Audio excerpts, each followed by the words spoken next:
Ikot ang puwet ngayon ni Pangulong Bongbong Marcos sa Korte Suprema sa kainitan ng oral argument sa kontrobersyal na pagkuha ng pamahalaan sa pondo ng PhilHealth. Na-corner ni Justice Amy Lazaro Javier ang Marcos administration nang gisahin ito si Solicitor General Menardo Guevara na siyang kumatawan sa gobyerno hinggil sa questionable paggamit ng bilyong-bilyong pera ng PhilHealth para dalhin umano sa infrastruktura.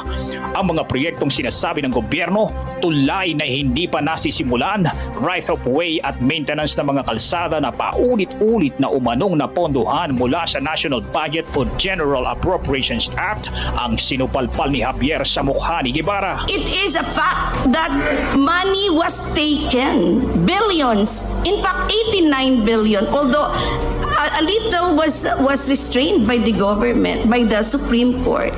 So that's the fact that billions of pesos were taken.